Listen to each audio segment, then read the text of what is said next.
All right, let's keep going because we've been talking about horrible people. Let's talk about more horrible people. This government seemed very keen to get a bunch of your votes by telling you how bad the last government was with all their mandates. How bad the last government was trying to centralize everything, trying to have the fucking government in Wellington tell the councils what to do. That, my friends, is undemocratic. Cut to today. Do what we say. Do what we say. Do what we say, councils, or else. Mayors have told the government to stay out of their business. They've written a letter obtained exclusively by One News criticising the coalition's bill requiring referendums on Māori seats on councils. Political editor. Requiring. So Luxon opened the door, and because Luxon opened the door to these alt-right supremacist, European supremacist views, yes, Winston Peters can still have them. Because of that door being open, every council in New Zealand now is going to be mandated to hold this. Mikey Sherman has the details and reaction. The weight of more than 50 local mayors coming down on the coalition. One News obtaining a letter sent to the government's top brass criticising their decision to force local councils to hold referendums on Māori wards. Mayors saying it's an overreach on local decision-making, that they're disappointed. The government's decision is a distraction from the hard work that they're doing and undermines the important contributions that Māori are making. My plea to the Prime Minister is, it might be a coalition agreement, but it is not worth the fight. Yep. Māori will not give up on this, and local communities won't either. Nor should they. I think it's a very strong statement. And, I have talked to some mayors that haven't signed it simply on the basis that they haven't had time to go through a longer discussion with their council to do it. So there may be some out. So what he's saying is this is 50 today. Tomorrow might be another 10, might be another 20. Because some of the people are saying we haven't talked about it yet. So this is 50 today. And I believe it's 1/3 of the mayors today. Now, democracy, right? If they can get to 51% of the mayors, I'm sure the government will just say that's gone away. Maybe, Chewy? Maybe not. Maybe not. Out there who at a personal level want to do it. The government refusing to back down. Well, you know what our position is. We campaign on it.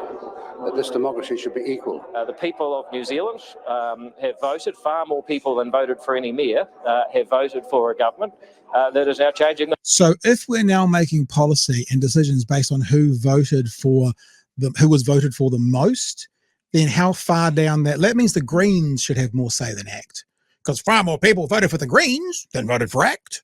Isn't that how it works? Far more people voted for Labour than voted for ACT. So if we're going to make that as an example or a metric for how we listen to people and allow them to legislate, then I think ACT and New Zealand First can fuck off, can't they? Wouldn't that be logical? I tell you what I just heard. I just heard the deputy leader of New Zealand shit on local government. Like just absolute, who gives a fuck what you guys think? Almost no one voted for you. Wow. Mr. Democracy. I wonder what the local government shitting on local democracy. Interesting. Those laws. It's such an overreach. And I do think that there's no local in this. The letter argues councils already seek community views and that polls aren't required on any other wards or constituencies. Notice that. We say it again about ACT. No other wards or constituencies they're calling for a vote. Just the ones that impact Māori. So exactly the same as being equal. It's always about race. And I'm sorry, if it's always about race, then you are a racist. If it's always about age, then you're an ageist. If it's all about disability, then you're probably ableist. If it's always about race and never about anything else, then you're a fucking racist. Sorry, not sorry. Maori wards are separated out and other similar locally made decisions aren't challengeable in this way. I'm going to remain opposed to it because I just don't understand why this is a separate issue when things such as a rural ward or other decisions that we might make. You don't understand why that they're focusing on the Māori wards, not the rural wards. You might say you don't understand why logically, but you understand why. Because you know who voted for these guys. You understand why. We all understand why.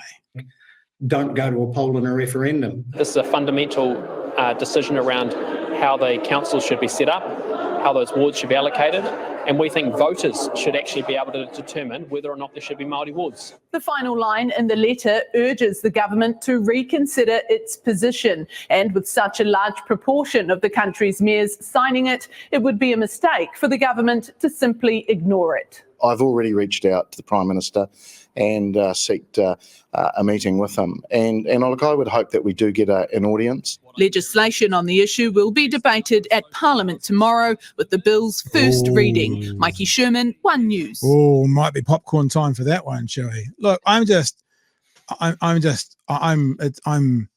mean, I know they probably all do it on some level, but the hypocrisy of this government is just beyond bounds compared to the normal, oh, look, they did something a bit different. It's just so out there. It's an all-out assault. And I mean, even beyond the bounds of left and right, Labour, National, that sort of thing. Look, we've given credit to the Keys National Government for actually having a good crack at mending Crown Māori relationships. Sure. Chris Finlayson doing some yeah. excellent work. And we've slated Helen Clark's government lately for doing an absolutely piss poor job of it over seabed and foreshore. Yep. So it isn't a left, right, red, blue fucking thing. Both sides can be terrible or actually make some progress.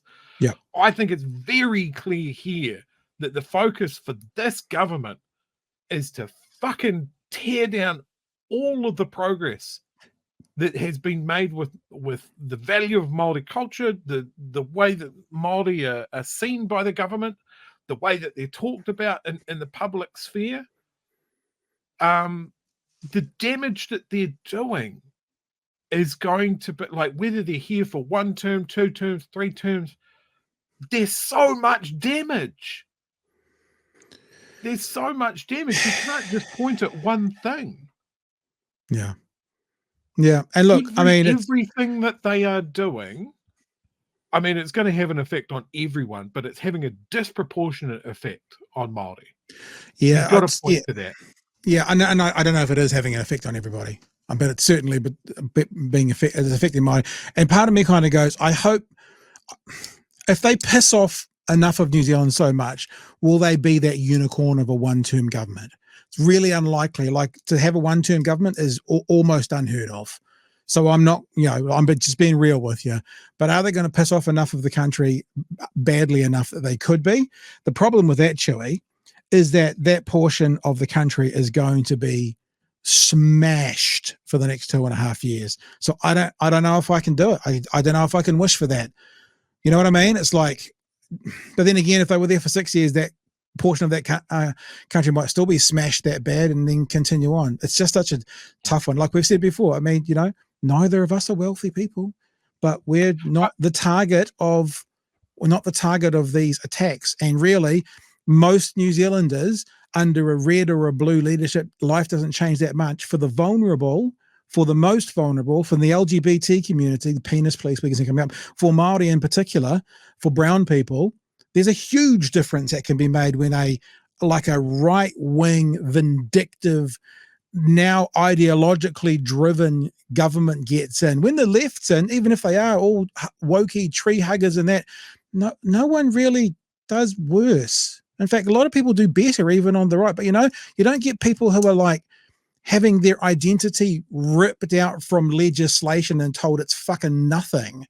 But when this kind of right is in, fuck me. And the conversation that goes with that, right, is we just want to make everyone equal. The thing that is not said is that Māori have it better than anybody else, that they get more. And do you know what that causes? Just the immediate effect. And anybody that reads news articles and scrolls down or is on Facebook at all, social media at the moment is a toxic soup of some of the most racist bullshit I have seen for years. Yeah. And can you, if you're not Māori, just can you imagine opening up your Facebook fucking community page or whatever, or scrolling down a little bit too far into the comment section of a story and just see how people are talking about your people? Yeah. And imagine what that is like for them at the moment. Yeah. And if you're watching the show and you are Māori, and I know there's a bunch of you, I am so sorry. It must be exhausting, and it's very much in the same way we've talked about other groups that are under attack at the moment, is that space to just fucking exist in, it's exhausting. Yeah. Yeah, it's fucking awful. I mean, yeah, it's awful. Yeah. I'm exhausted reading it, trying to push back on it. It's not even aimed at me.